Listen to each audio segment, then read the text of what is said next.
नमस्कार प्यारे दोस्तों, न्यू डीएन एजुकेशन के इस ऑनलाइन प्लेटफॉर्म पे आपका तहे दिल से स्वागत है। चलिए बेटा, हम पढ़ रहे थे किसको? फ्यूचर टेंस को। और फ्यूचर में हमने दो कंप्लीट कर लिए थे। कौन सा? एक तो इंडेफिनिट और एक कॉन्टिन्यूस। अब बारी किसकी है? परफेक्ट की। अगर परफेक्ट की हम बात करें तो फ्यूचर में किसी टाइम पे आपका क्या होगा? एक्शन कंप्लीट हो चुका होगा। क्या बात का कहा मैंने?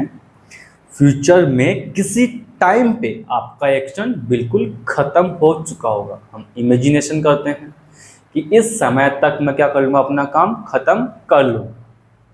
आई बात समझ में? तो इन्हीं एक्टिविटीज़ को, इन्हीं सेंटेंस को जो थ्योरी में हम बोल रहे हैं, इनको बाय सेंटेंस समझने की कोशिश करते हैं और उसका एक नोट्स बनाते हैं, एक स्ट्रक्चर बनाते हैं कंप्लीट। तो आइए मेरे दोस्त, स्टार्ट करते हैं हमने टॉपिक को। तो इसकी हेल्पिंग वर्ब क्या होगी?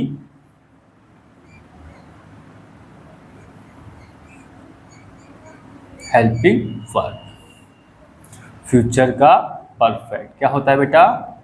वही विल और शैल। लेकिन यहाँ परफेक्ट के लिए आपको क्या चाहिए? हैव, लो। तो आपकी हेल्पिंग क्या बन गई? Will, have, shall, have. अब विल का यूज कहाँ करोगे? आई और sorry he, she, it, name, you और दे के साथ। ये हो गया इसका यूज। और इसका यूज कहाँ करोगे? आई और वी के साथ। देखो, आई और वी फर्स्ट पर्सन होता है और ये सारे थर्ड पर्सन और ये सेकंड पर्सन। तो इसे ऐसे भी याद रख सकते हो आप, क्या कि second person, second and third person के साथ तो क्या लगाते हो? क्या लगाते हो आप? विल का यूज करते हो। और फर्स्ट पर्सन के साथ में क्या लगाते हो? शैल का यूज करते। बिल्कुल आसान, देख लीजिए आप एक बार। फिर अगर हम बात करें किसकी? Man verb. किसकी? मैन वर्ब की। तो मैन वर्ब कौन सी होती है बेटा? परफेक्ट में मैंने आपको बार बार बोला है कि परफेक्ट का नाम लेते ही आपके पास दिमाग में क्या आना चाहिए? Third form. किसका आना चाहिए? Third form. तो लो जी, थर्ड फॉर्म। आगे बात समझ में? तो अब इसका क्या बनाएंगे? हम सेंटेंस बनाएंगे। तो Sita will have, Sita will have read this lesson.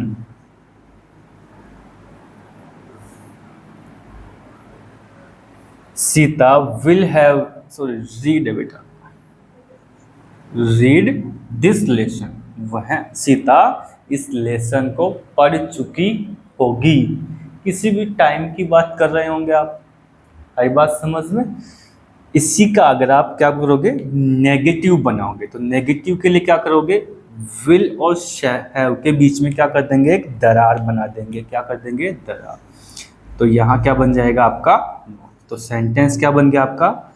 Sita will not have read this lesson. आगे बात समझ में? अब अगर इसका हमें इंट्रोगेटिव बनाना हो, क्या करना हो इसका हमें? इंट्रोगेटिव। तो इस विल को क्या कर लेंगे? सेंटेंस के शुरू में उठा के ले आएंगे। कैसे? विल को आगे लाया, will Sita, will Sita have read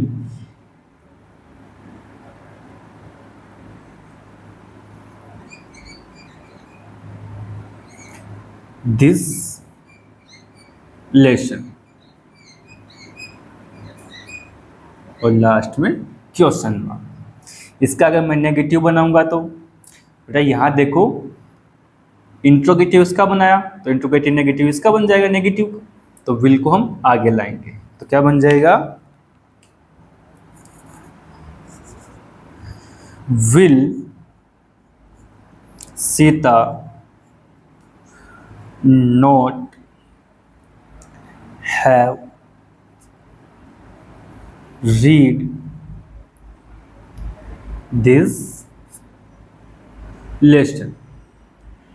अब ये तो एक बेसिक सी बात कि जो लगभग आपको पता होना चाहिए थी या होगी, ठीक है, बिल्कुल बेसिक सी बात। लेकिन समझने की बात ये थी, जैसा कॉन्टिन्यूस में पढ़ा, सर जी यहाँ पे आपने हैव क्यों लगाया, मैन वर्ब तो आपने ये लगा दी, हेल्पिंग वर्ब ये लगा दी, तो फिर हैव की रिक्वायरमेंट हमें क्यों पड़ी, इस बात को थोड़ा सा समझाएंगे।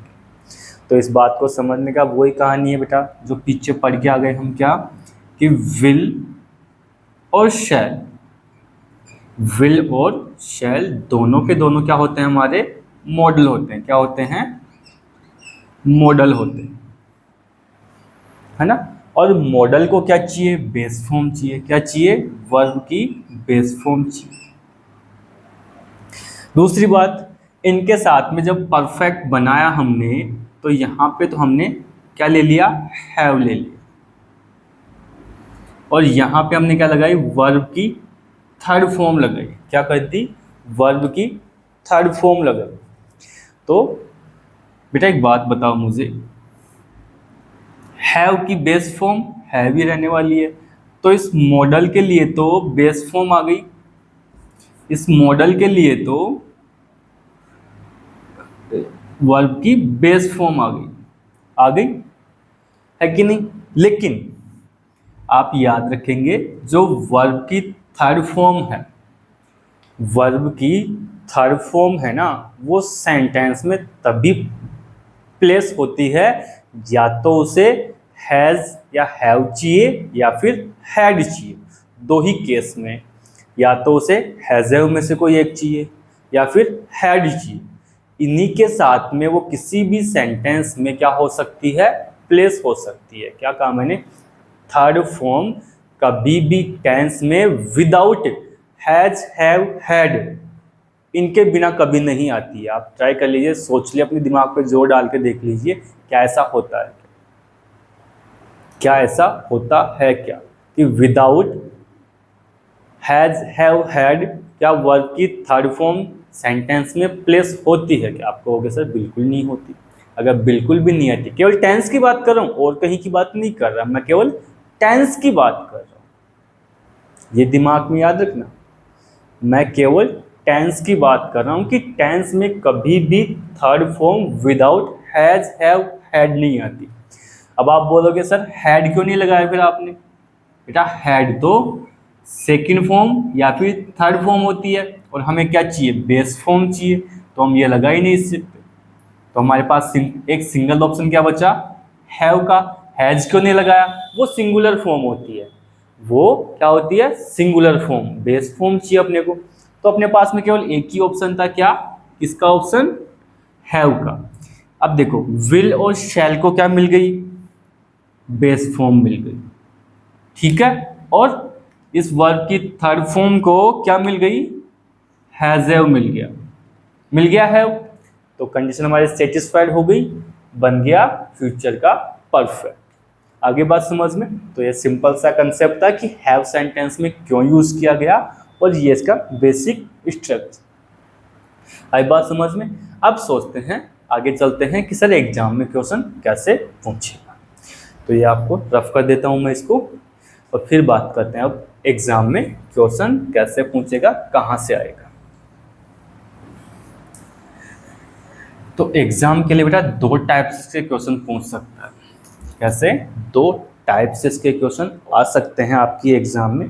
पहला, यहाँ देखेंगे इसके कुछ फिक्स वर्ड हैं। एक तो बाई, दिस और टाइम, बाय दिस, बाय और दिस के साथ में आपका क्या होना चाहिए, टाइम होना चाहिए। और टाइम का मतलब मैंने पीछे समझा रखा है आपको, किससे, मॉर्निंग, इवनिंग, नाइट, ठीक है, मॉर्निंग, इवनिंग, नाइट, आफ्टरनून,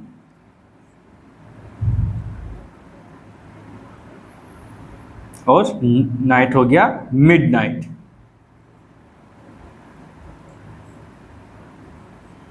ये हो गया। इसके अलावा और भी हो सकता है क्या, ईयर, वीक, मंथ और डे। आई बात समझ में कि by this morning, by this evening, by this night, by this afternoon, by this midnight.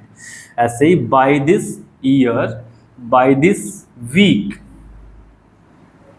Bye this month और बाय दिस डे।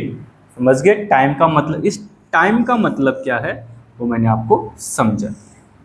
पीछे भी कई बार आया, ये पीछे भी कई बार आया, मैंने आपको एक्सप्लेन किया है, फिर से एक्सप्लेन कर दिया। इसी के साथ में बेटा एक और वर्ड है हमारा क्या, एंड ऑफ दिस के साथ में भी क्या हो, देखो बाई के साथ दिस आया और एक एंड ऑफ के साथ में क्या गया, दिस प्लस में टाइम। और टाइम का मतलब आप समझते ही हो किसकी बात कर रहे हैं आप, आगे बात समझ में। तो इनके ऊपर आपको एग्जाम में क्वेश्चंस पूछ सकता है। तो मैं इस कंसेप्ट पे इधर आपको एग्जांपल ले लेता हूँ। यहाँ देखो मेरे दोस्त, बहुत आसान चीज़ें हैं। कैसे, सर आई ब्लैंक स्पेस, मैंने डू वर्ब दे दिया, this lesson and of this month. आगे बात समझ में। देखो इस सेंटेंस को और अपना दिमाग लगाओ, थोड़ा सा सोचो इस बात को, क्या मैंने अभी कुछ लिखा उसी में से कुछ आया है। कैसे, देखो ये वाली बात एंड ऑफ दिस, इसके साथ में ये क्या आ गया, टाइम आ गया। क्या आ गया, टाइम। एंड ऑफ दिस के साथ में क्या आ गया आपका, टाइम आ गया। सर जी इसका मतलब ये क्या है, फ्यूचर का इंडेफिनेट है। और फ्यूचर इंडेफिनेट है तो सर आई के साथ में क्या बन जाएगा, शैल, हैव, और इसकी थर्ड फॉर्म तो क्या हो जाएगी, डन। और ये बात आप अपने क्लासरूम में बहुत बार बोलते हो, ये बात आप अपने क्लासरूम में बहुत बार बोलते हो, सर थोड़ा सा टाइम दे दो ना, इस महीने के अंत तक आपको पूरी बुक याद करके सुना दूंगा, सर थोड़ा सा टाइम दे दो ना, इस महीने के अंत तक पीछे जितना भी मेरा होमवर्क रह गया सारा कंप्लीट कर लो। बोलते हो कि नहीं बोलते, अरे नालायक को कुछ तो बोलो। आई बात समझ में। इसके अलावा और क्या हो सकता है, दे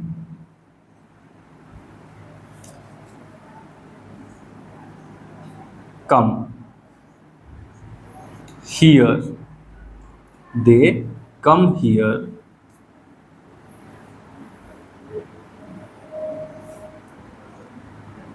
एंड ऑफ दिस वीक। लो जी, अब वही बात आ गई सर, एंड ऑफ के साथ में टाइम आ गया। क्या आ गया, एंड ऑफ के साथ में, एंड ऑफ दिस के साथ में क्या आ गया, टाइम मिल गया। तो ये क्या है आपका, फ्यूचर का इंडेफिनिट। और फ्यूचर का इंडेफिनिट है तो यहाँ पे क्या बन जाएगा, सर दे के साथ में थर्ड पर्सन के साथ में क्या लगाएंगे, विल। और फ्यूचर परफेक्ट है तो हैव के साथ में थर्ड फॉर्म, कम की थर्ड फॉर्म कम ही होती है। हो गया, ये बात समझ में आई। तो इन दोनों वर्ड्स को जो हमने एक्सप्लेन किया उसका ये एग्जाम्पल हो गया। इसके बाद में कुछ और भी इसमें पूछ सकता है। एक बेसिक सा क्वेश्चन मैं लेके आपको बताता हूँ क्या हो सकता है। एक दो सेंटेंस और देखो कि हो सकता है एडवर्ब ना दे आपको, सॉरी एडवर्ब तो नहीं बोल सकता मैं ऐसे, हो सकता है इस तरह का स्ट्रक्चर टाइम आपको ना दे, लेकिन जैसे मैं बोलूं my father will have blank space reach, will have reached the bus stand, है कि नहीं। तो यहां सिंपल सी बात है सर, विल और शैल के साथ में हैव फ्यूचर परफेक्ट में ही आता है। विल और शैल के साथ में हैव फ्यूचर परफेक्ट में आता है। इसका मतलब सर यहाँ पे क्या होना चाहिए, थर्ड फॉर्म। क्या होना चाहिए, थर्ड फॉर्म। पहली बात समझ में आ गई। दूसरा अगर मैं बात करूं तो they will blank space bought some new books। अब किसी के भी दिमाग में ये बात आ रही हो, सर जी विल दिखा, इसका मतलब एक बात तो क्लियर हो गई, ये क्या है, फ्यूचर। पर यहाँ कुछ होना चाहिए था उसके बाद में, ये वर्ब की थर्ड फॉर्म दे दी कि सर चलो दे के साथ में विल आ गया, थर्ड पर्सन के साथ हम क्या लगाते हैं, विल ही लगाते हैं एक, और विल दिखते ही दिमाग में आ गया सर फ्यूचर है। फिर ब्लैंक स्पेस मिला, सेंटेंस को आगे पढ़ने गए तो मिला हमारे को वर्ब की थर्ड फॉर्म। और सर जी विल के साथ थर्ड फॉर्म, सर ये तो फ्यूचर परफेक्ट ही होता है। कौन सा होता है, फ्यूचर परफेक्ट। क्यों, क्योंकि विल के साथ में थर्ड फॉर्म कभी नहीं आती।